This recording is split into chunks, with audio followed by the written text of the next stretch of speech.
Bonjour, c'est Lionel, le baladeur au fil de l'eau. Nous avions, dans un précédent film, suivi l'itinéraire par le canal latéral à la Loire entre Roanne et Digoin. Nous allons faire un itinéraire un peu similaire, mais en suivant le fleuve. Nous y découvrirons un joli patrimoine et des paysages qui ne manquent pas de charme. La Loire devient de plus en plus calme. Mais attention, ne réveillons pas l'eau qui dort. Bonne découverte. Nous voici aux confins de deux régions, Auvergne-Rhône-Alpes et la région Bourgogne-Franche-Comté. Notre itinéraire de 60 km environ va suivre la vallée, en partant de Roanne pour ensuite passer à Charlieu, puis Yguéron. Nous visiterons Semur-en-Brionnais, puis ce sera Anzy-le-Duc, et un petit crochet sera fait à Paray-le-Monial pour finir à Digoin.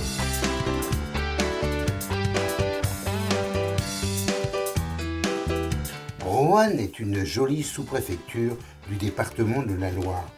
La ville s'est développée au XVIIe siècle par l'accroissement du trafic fluvial entre Lyon et Paris. Le fleuve ici est canalisé et il cède une partie de son eau au canal latéral que nous avons vu dans un précédent film.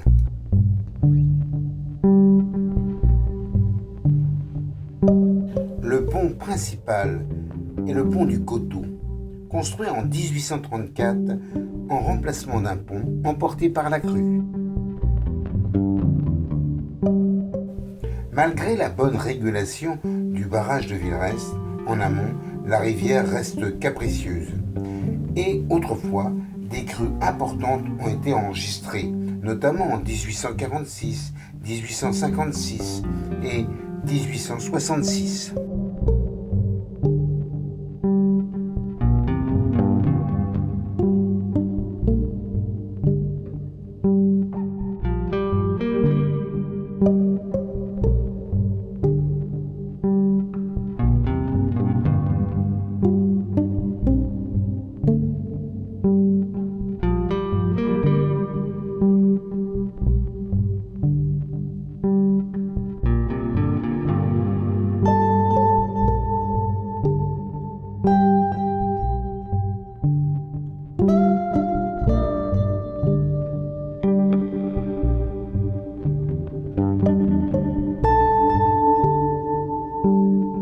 À la sortie de Roanne, on rencontre une belle zone humide à Mably.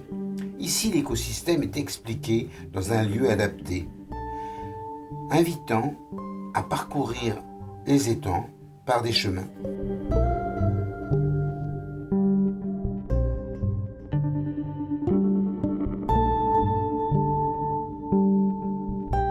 Le visiteur peut parcourir plusieurs kilomètres dans cette gravière aux oiseaux, où l'observation est facilitée par une approche des étangs.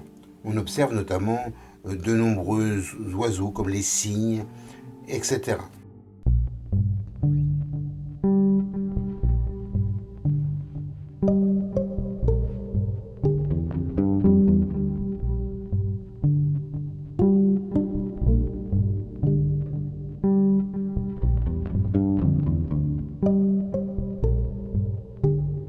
Dans les étangs, on trouve de nombreux invertébrés qui se nourrissent des planctons animaux ou végétaux.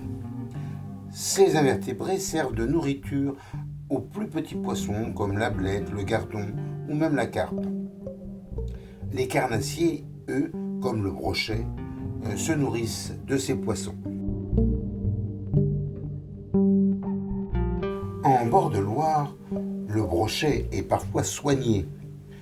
On installe des frayères permettant sa reproduction. Entre Brienon et Pouilly-sous-Charlieu, il y a un pont en béton datant de 1937 qui franchit la Loire.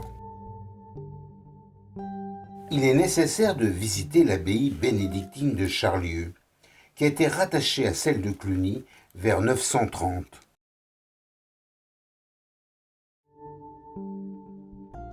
L'église priorale date de 1094 et un cellier y abrite des collections d'art religieux.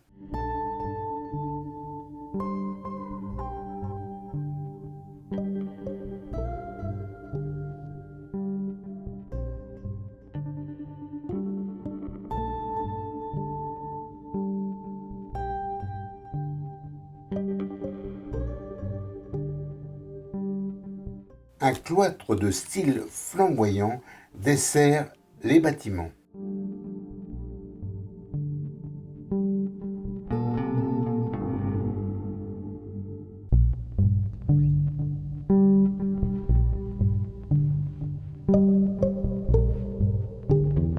À proximité, à Saint-Nizier, un couvent des Cordeliers peut être visité. On y remarque également un cloître magnifique.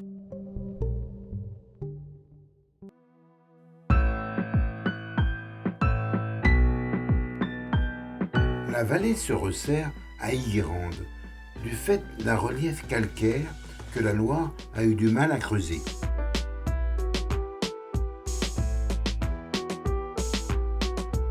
Le pont sur la Loire date de 1944. Yguérande veut dire limite en gaulois. Eh bien, nous sommes sur la limite de deux régions, l'Auvergne et la Bourgogne. Nous entrons dans la Saône-et-Loire. Les vaches charolaises nous observent au passage. Elles sont réputées pour leur viande de qualité.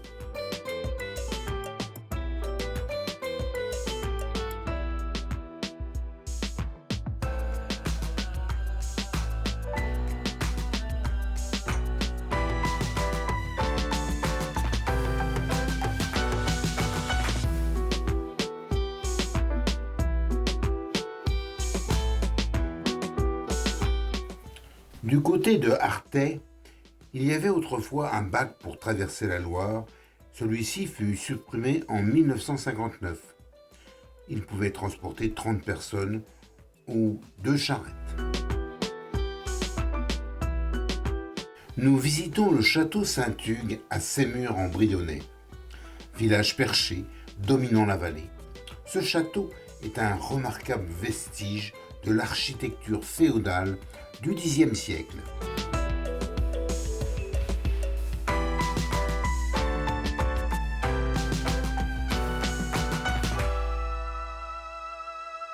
Sémur possède également la magnifique église collégiale Saint-Hilaire, remarquable par son clocher, son chevet et ses portails romans.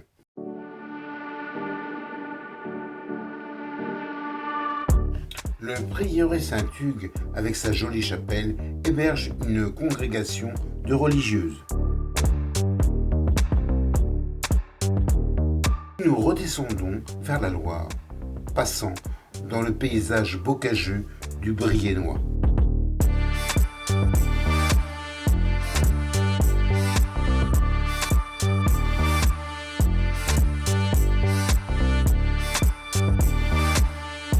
Les sablières sont de superbes conservatoires pour les oiseaux, comme les sternes, les chevaliers gambettes, les aigrettes ou les cormorans.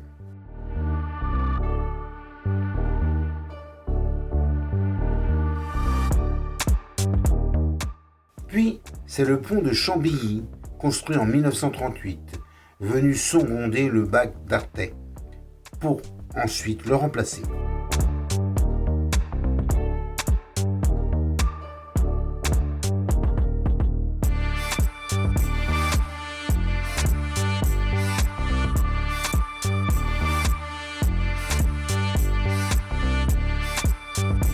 Nous faisons une halte à Anzy-le-Duc, village perché à 275 mètres, dominant le fleuve. L'église de couleur ocre, Notre-Dame de l'Assomption, est une des plus jolies églises connues de la région.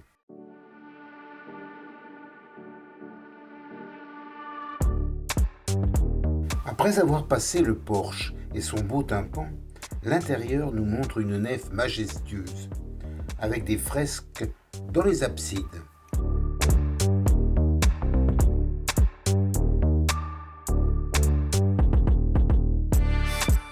Nous descendons dans la crypte pour voir ce sanctuaire chrétien qui abritait autrefois des sépultures.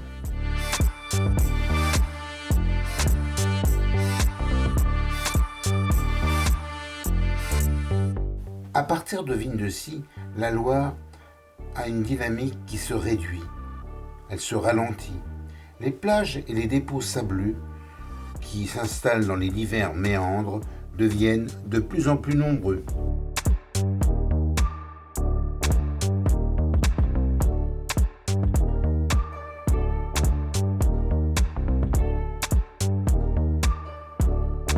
Faisons un petit crochet à Paray-le-Monial, qui se situe aux confins du Charolais et du Brionnais.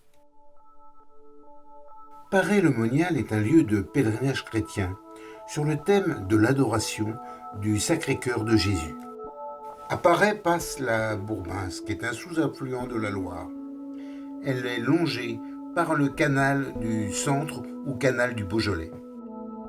La basilique romane, d'un beau calcaire jaunâtre, possède 2 tours en façade et une tour octogonale à la croisée du transept. Un cloître de style classique date du XVIIIe siècle.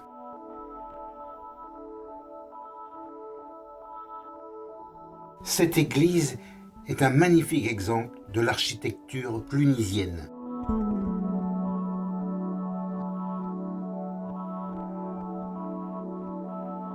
L'hôtel de ville de Paray est d'un magnifique style Renaissance. Un peu avant Digoin, la Loire a été grossie par un affluent important, l'Arconce.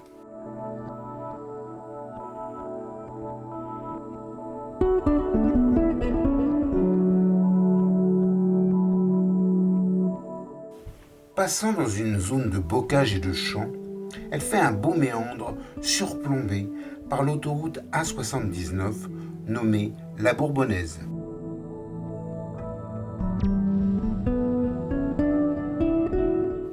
La Loire arrive à Digoin, qui autrefois était un lieu actif de transit des marchandises grâce à la confluence de 3 canaux, le canal de Digoin, le canal du Centre et le canal latéral à la Loire. Le plus remarquable est le canal du Centre qui, ayant pris naissance de l'autre côté du fleuve, engendre ce dernier par un pont-canal ayant 11 voûtes et sur une longueur de 243 mètres.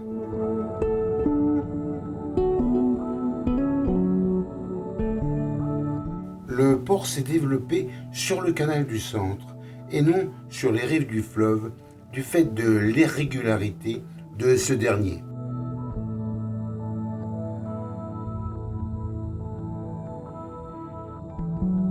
Le canal du Centre relie la Loire à la Saône, en passant par Monceau-les-Mines ou Paray-le-Monial.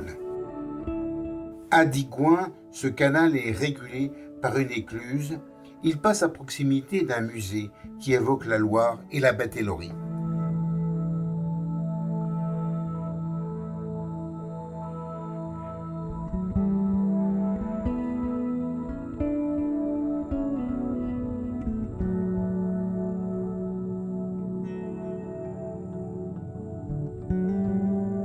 L'église Notre-Dame de la Providence est de style roman byzantin. Elle date de 1869.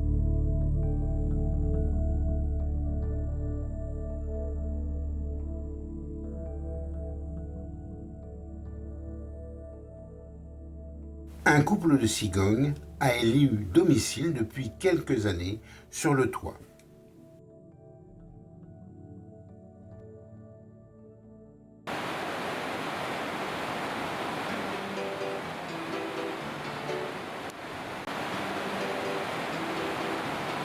Nous voici arrivés au terme de notre balade.